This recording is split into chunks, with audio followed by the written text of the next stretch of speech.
हमने TV channel पर बड़े बड़े ब्रेकिंग न्यूज़ और हेडलाइंस देखी कि फातिमा अहमद बिलाल के साथ शादी करना चाहती थी। घर वालों ने इनकार किया और दिल बर्दाश्ता होकर फातिमा ने अपनी ज़िंदगी का खात्मा करने की कोशिश की। अगर पसंद या नापसंद की बात होती तो वो अपने पेरेंट्स को बता सकती थी। जिनकी जिम्मेदारी होती है कि खबर को तस्दीक करने के बाद जो है वो ऑन एयर करते हैं, तो ऐसे चैनल्स ने इस खबर की तस्दीक ही नहीं की और बिना तस्दीक किए जो है वो इस खबर को वायरल कर दिया गया। पहले बात सारी यूनिवर्सिटी के ऊपर आ गई, प्रोफेसरों के ऊपर आ गई, अब वहाँ से निकल के बात आ गई जनाब अहमद बिलाल के कोर्ट में आ गई। अब कल को तीसरी जो है वो पता नहीं किसकी बात आती है कि किस तरह से होती है। सबसे पहले और ब्रेक थ्रू के चक्कर में वो ये सारा कुछ हो रहा है जी।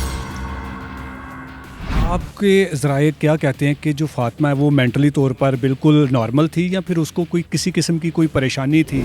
नहीं, इस तरह की कोई बात नहीं है, क्योंकि मुझे अभी मेरी उसके भाई से बात हुई है। उसके भाई ने बताया कि इस तरह की कोई चीज़ नहीं है। इंशाल्लाह आज उसकी थोड़ी सी बात हुई है अपने घर वालों से, लेकिन अभी 2-4 दिन में इंशाल्लाह वो स्टेबल हो जाएंगी। जो ही वो बेहतर हो जाएंगी तो सोशल मीडिया की जो सारी अफवाहें उन्हें खुद ख़त्म कर देंगी। वो बताएंगी कि एक्चुअल इशू क्या हुआ। अब ये देखें ना, यहाँ पुलिस ने पहले यूनिवर्सिटी को जुर्मदार ठहराया, अब उसके बाद जनाब आ गई बात इस लड़के की आ गई। अब तीसरा ये भी तो हो सकता है कि वहाँ से स्लिप भी तो हो सकता है, बंदा यहाँ खड़ा हो, टिका नहीं हो, गिर गया। लेकिन ये सारी चीज़ें तो वो जब फातिमा जो है वो खुद बताएगी तो फिर ही पता चलेगा कि असल वजह क्या हुई। इमरान साहब, हमने टीवी चैनल पर बड़े बड़े जो है वो ब्रेकिंग न्यूज़ और हेडलाइंस देखी कि फातिमा अहमद बिलाल के साथ शादी करना चाहती थी। घर वालों ने इनकार किया और दिल बर्दाश्ता होकर फातिमा ने अपनी ज़िंदगी का खात्मा करने की कोशिश की। तो इस खबर में कितनी सदाकत है जो हमारे नेशनल टीवी चैनल चला रहे हैं इस खबर को लेकर? देखिए, मैं जो है इस बात की ना तायीद करूँगा ना तस्दीक करूँगा, लेकिन मुझे इतना पता है कि ये फैमिली जो है ना ये अच्छी शोहरत रखती है। वालिद साहब इंतहाई शरीफ आदमी है और ये जितने लोग हैं ये बहुत ही नफीस लोग हैं। इसलिए मैं ये नहीं कह सकता कि ये इस तरह का कोई चीज़ होगा। हाँ, अगर पसंद या नापसंद की बात होती तो वो अपने पेरेंट्स को बता सकती थी, तो उसके पेरेंट्स बता सकते थे कि यार ये इस तरह के इशू हमारे घर में चल रहा था। लेकिन मेरा नहीं ख्याल कि इस तरह की कोई बात भी है, क्योंकि अभी तक जो थी वो पेरेंट्स की तरफ से कोई ये बात नहीं आई है। मेन स्ट्रीम जिनकी ज़िम्मेदारी होती है कि ख़बर को तस्दीक करने के बाद जो है वो ऑन एयर करते हैं, तो ऐसे चैनल्स ने इस खबर की तस्दीक ही नहीं की और बिना तस्दीक किए जो है वो इस खबर को वायरल कर दिया गया। जी, अभी तक तो यही लग रहा है ना। जैसे देखें पहले दिन, जैसे अभी फिर दोबारा मैं बात दोहराऊंगा, पहले बात सारी यूनिवर्सिटी के ऊपर आ गई, प्रोफेसरों के ऊपर आ गई, अब वहाँ से निकल के बात आ गई जनाब अहमद बिलाल के कोर्ट में आ गई।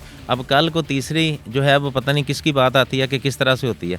अब तफ्तीश जैसे जैसे घूमेगी वैसे वैसे ही आपको पता है सारे एंकर पर्सन जो होते हैं ना, ये तमाम हर तरह की जो बात होती है उसको निकालने की कोशिश करते हैं कि शायद वो कहते हैं ना, सबसे पहले और ब्रेक थ्रू के चक्कर में वो ये सारा कुछ हो रहा है जी। इमरान साहब, आपको लगता है कि फातिमा के इस इकदाम के पीछे कहीं ना कहीं यूनिवर्सिटी का भी कोई हाथ है, कोई यूनिवर्सिटी की तरफ से कोई प्रेशर हो?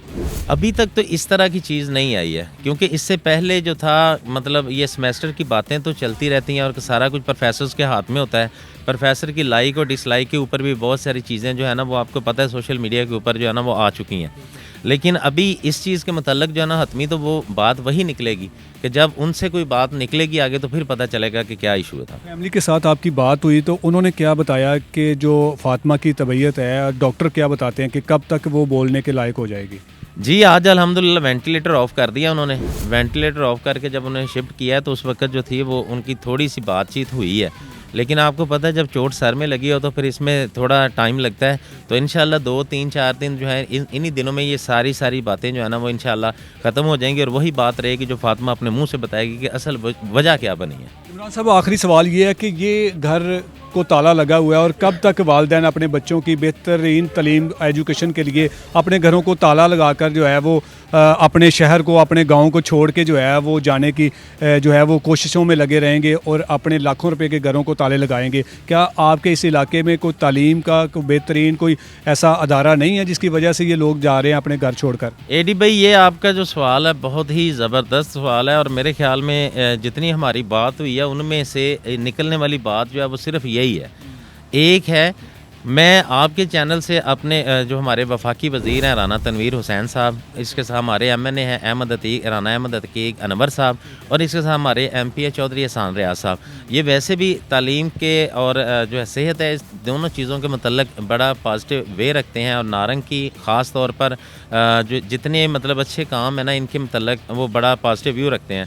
और आपके चैनल से ये ज़रूर बताऊँगा कि नारंग मंडी जो है ना, यहाँ देखिएगा ये तकरीबन 60-70 हज़ार की आबादी नारंग मंडी की है और एक 126-30 देहात जो है ना इसको लगते हैं और ये लाखों की आबादी है।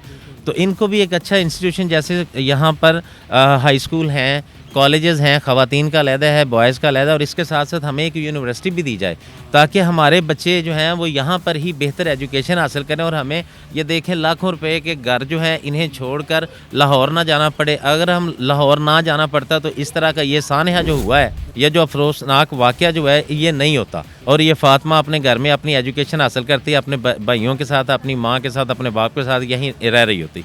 तो ये मैं दोबारा से कहूँगा जी, हमारे वाकिफ़ वज़ीर साहब जो हैं और हमारे MP MNA जो हैं इनको इस बारे में सोचना चाहिए कि नारंग को एक बेहतरीन अदारा दिया जाना चाहिए ताकि बच्चे जो अपनी एजुकेशन यहाँ पर कंप्लीट करें। जी बहुत शुक्रिया इमरान साहब। नाज़रीन, हमने आपको फ़ातिमा के रिलेटेड तमाम तर चीज़ें जो है वो आपके सामने रखी हैं।